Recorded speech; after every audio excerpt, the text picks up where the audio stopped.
안녕하세요. 대기업에서 자동차 산업과 2차 전지를 심도 있게 분석해서 전달해드리는 한중입니다. 자, 오늘도 LNF 함께 보도록 할 건데, 오늘 오랜만에 LNF가 좀 회복세를 보였죠. 근데 뭐 LNF에 특별한 이슈가 있어서 회복세가 나온 게 아니라, 지수가 함께 기술적 반등이 나오면서 LNF 역시 기술적 반등이 나왔습니다. 근데 이거를 역으로 생각을 해보면은 사실상 LNF가 최근까지 조정을 받았었던 이유 역시 시장의 영향이 굉장히 컸습니다. 그렇기 때문에 시장이 회복을 함에 따라서 이 LNF 역시 기존에 있었던 이 하락세를 수복하는 회복세를 보였다라고 보시면 될 것 같은데, 단기적인 일단의 기술적인 반등이라고 일단 보시면 될 것 같습니다. 결국에는 시장이 지금 당장 2% 정도 상승 마감했다고 해서 계속해서 주가 상승이 나오는 게 아니기 때문에 아직까지는 좀 관망세를 좀 보여야 되지 않을까 싶습니다. 그래서 오늘은 제가 본격적인 반등이 좀 언제 나올지에 대해서 말씀을 좀 드려볼까 해요. 물론 이 부분은 뭐 확정적인 부분은 아니지만 제 개인적인 생각이고, 제가 봤을 때는 이러한 부분이 존재하지 않을까라고 좀 말씀을 드리는 거니까 참고해 주시면 좋을 것 같습니다. 이 저평가의 굴레 과연 언제 벗어날까는 연장선이죠. 사실상 계속해서 LNF는 이 양극재 관련주들 중에서도 계속해서 저평가라는 이야기가 끊임없이 나오고 있었던 부분이고, 이 테슬라 이유가 사실 매번 달라지고 있어요. 옛날에는 테슬라라는 기업에 너무 편향적인 매출 비중이라던가 너무 테슬라 이슈에 목매어 있다라고 이야기가 계속해서 나왔었던 부분이 있다라고 한다면은, 지금은 사실상 테슬라라는 꼬리표를 뗐거든요. 근데 이제 다른 뭐 기존에 있었던 이 LNF에 대한 시선이 좋지 않았던 부분들, 수급이 좋지 않았던 부분들, 그리고 이 위에 있던 물량들의 차익 실현이 나오는 부분들, 그리고 수주 공시가 나왔을 때 세론이 나오는 부분들, 여러 가지가 이제 LNF를 굉장히 괴롭히고 있습니다. 그래서 과연 이런 부분이 언제쯤이면 좀 벗어날 수 있을지에 대해서 오늘 간단하게 좀 말씀을 볼 거고요. 제가 항상 하는 거, 이제 시장 흐름과 그리고 데일리 수급도 오늘 체크를 해서 말씀을 드려볼 거니까, 오늘 영상도 천천히 시청을 해주시고 도움이 되셨다고 한다면 좋아요 한 번씩만 부탁드리도록 하겠습니다. 자, 그럼 본격적으로 LNF 함께 해보도록 하겠습니다.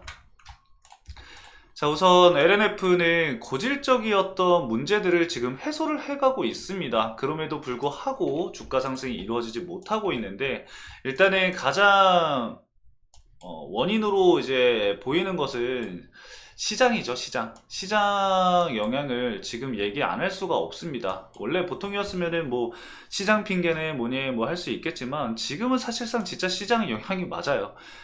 이 LNF 뿐만 아니라 다른 2차 전지 관련주들도 마찬가지였습니다. 제가 왼쪽에 이제 켜놓은 이 창들은 위로는 이제 코스피, 아래는 코스닥 지수 차트입니다. 코스피 같은 경우는 3월 말부터 4월 초부터 지수 하락이 꾸준히 나왔고요. 코스닥도 마찬가지로 4월 초부터 하락이 이어졌습니다.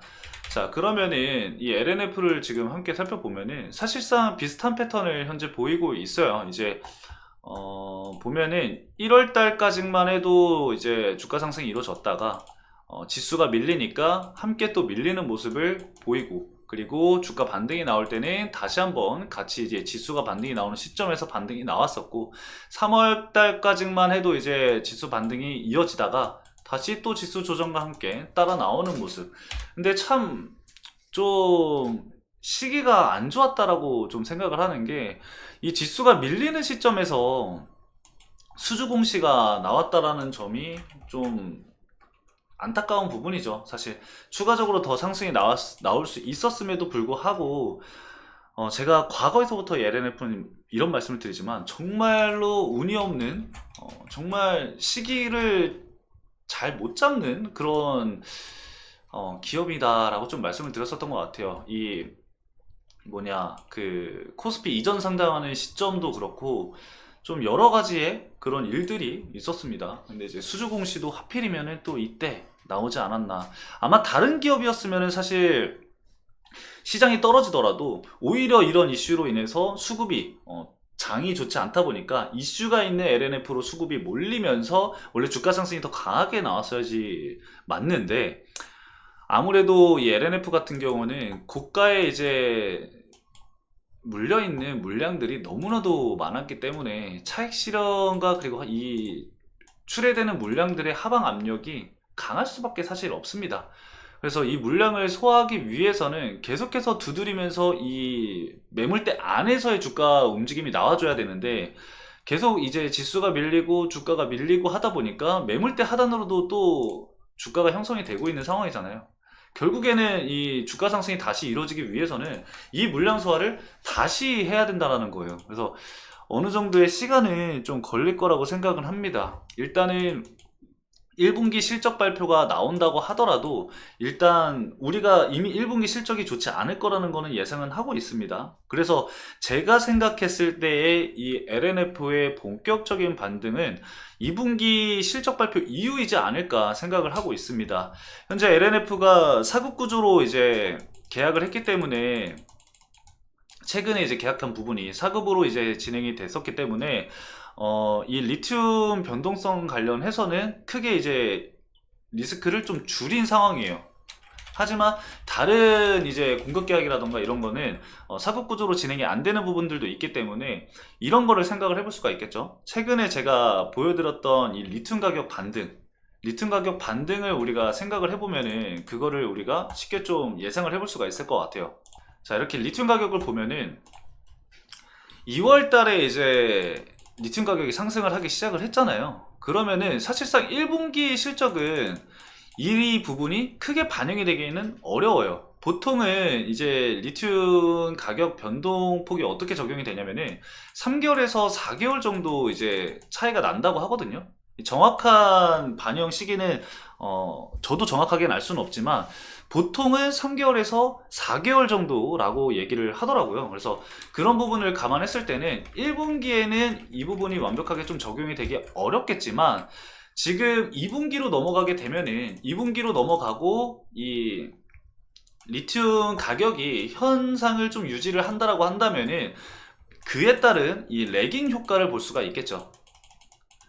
기존에는 이제 영레깅으로 인해서 재고자산 평가 손실을 봤지만, 이번에는 이 큰 폭은 아니지만 아마 한 28% 정도의 지금 상승을 보인 걸로 알고 있는데, 그 부분에 대한 레깅 효과를 좀 볼 수 있지 않을까. 그래서 2분기에는 조금은 우리가 좀 우려했었던 이 실적이 아니라 조금은 좀 개선된 실적 발표가 이루어지지 않을까 생각을 합니다. 그래서 그런 부분들이 해소가 되면서 3분기도 실적 발표가 나오면서 그 실질적으로 실적이 긍정적으로 이제 보여진다라고 한다면은 당연히 주가도 그에 맞는 레벨업이 나올 수 있을 거라고 생각을 하고 있습니다. 그리고 현재 LNF 같은 경우는 제가 과거에서도 말씀을 드렸다시피 추가적으로 나올 수 있는 수주 공시들이 굉장히 많이 남은 상황이에요. 그렇기 때문에 이번 이 하반기 때 추가적인 수주 공시라던가 우리가 예상했었던 그런 수주 공시들이 나온다라고 한다면은 그에 따른 이 24년도 하반기에는 주가 상승 그리고 레벨업이 이루어지지 않을까 생각을 하고 있습니다. 그래서 일단은 현 시점에서 시장이 추가적으로 조정이 나오지 않는 이상 기존에 지지를 받았었던 지지 라인은 지켜줄 것으로 좀 예상이 되고 있고요. 회복세가 나온다고 하더라도 위에 이제 소화해야 될 물량들이 굉장히 많기 때문에 이 물량들을 어떻게 소화를 하는지는 좀 다소 지켜봐야 되는 거다라고 좀 말씀을 드릴 수가 있을 것 같아요. 이슈가 없는 상태에서 이 회복세로 인해서 주가가 상승을 하게 되면은 사실상 거래량이 그렇게 많이 터지지 않기 때문에 다소 물량을 소화하는 데는 시간이 걸릴 수 있습니다. 그렇기 때문에 어떠한 이슈로 그리고 어떠한 흐름을 가지고 이 차트 패턴을 가지고 물량을 소화하는지는 우리가 앞으로 지켜봐야 될 부분이다, 숙제다 라고 생각을 해주시면 될 것 같습니다. 그래서 여러분들과 함께 제가 체크를 하면서 특이사항이 있으면은 말씀을 드려볼 거니까요. 참고해 주셔서 제 영상 꼭 체크를 해주시면 좋을 것 같습니다. 그리고 이제 이 하락 추세를 좀 체크를 해보면은 다음 저항을 받을 수 있는 구간은 사실 이전에 상승이 나왔을 때 저항을 받았었던 가격대이거든요. 그래서 이 매물대 하단에 위치한 이 가격대를 좀 체크를 해보시면서 이 가격대를 다시 돌파를 해주는지 우리 그거 한번 지켜보자고요. 다른 변동사항이 있으면은 제가 여러분들에게 추가적으로 말씀을 드릴 거니까요. 오늘은 여기까지만 말씀을 드리도록 하겠습니다. 수급을 따로 말씀을 안 드리는 이유는 수급 변동성이 사실 없어요. 메이저 수급이 이탈이 나오지 않은 상황이기 때문에 따로 말씀을 드릴 게 없어서 오늘 수급은 패스하도록 하겠습니다. 그래서 오늘 여기까지 좀 말씀을 드리면서 마치도록 하겠습니다.